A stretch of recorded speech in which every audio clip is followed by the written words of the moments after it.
Hello and welcome to the Civ 6 reaction trailer. So with the announcement of Civ 6, I've got a few reservations and a few things that I'm excited by. I've gotten several texts and emails from friends about Civ 6, and I've been a huge fan of the Civ series, dating all the way back to Civ 2. And I've got several hundred hours worth of gameplay into Civ 2, Civ 4, Civ 5, and a few dozen hours into Beyond Earth.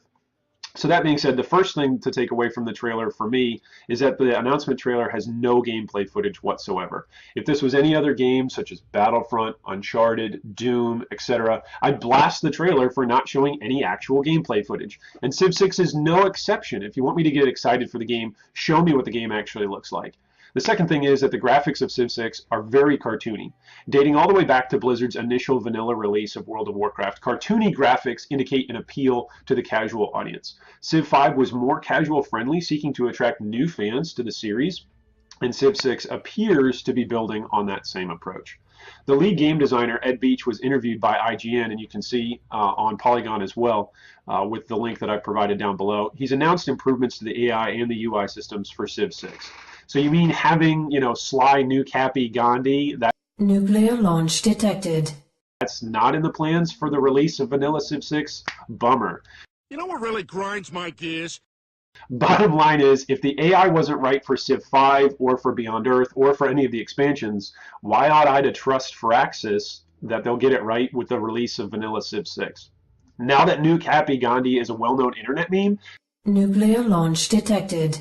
they might just leave that in as a bug and call it a feature and then say, hey, look, it's great, it's finished, trust us.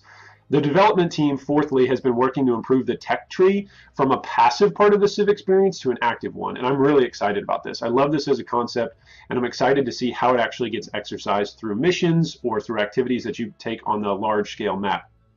Good news, everyone! The one example that's given in the interview is that now fighting barbarians grants early research points, and I really, really love that. That used to be a feature for a mechanic for one particular Civ, where one particular Civ would just gain some extra gold from it. I believe it was the Germans. Now that that's just a feature of tech, I love it. Fifthly, support units are now a modification of the Civ 5 one unit per hex system. So now a siege unit can combine with a typical military unit to go in and take up less spaces and feel more like a combined army.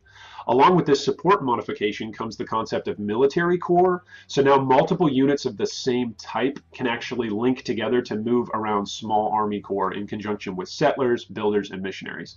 I love it. It's almost like a blend between one unit per tile and Stacks of Doom. I'm a big fan. Lastly, I'm super stoked that this game is running on a brand new engine and marks the first new engine since Civ 4 in 2004. I'm super hoping that the development team sees Civ 6 as an opportunity to take casual fans that were brought into the franchise through Civ 5 into another level of depth and strategy through the release of Civ 6. Overall, I'm excited for Civ 6. I followed the development Civ 5 blog. I read every piece of official documentation from Firaxis prior to Civ 5. I really expect to do the same throughout the summer with Civ 6. So I'm really hoping that Firaxis doesn't repeat some of their same mistakes, like I'm looking at you when they took out religion. I'm looking at you when they totally messed up the AI system and accidentally released new Cappy Gandhi. So I'm really hoping that they can learn from those mistakes and release an excellent base game with Civ 6.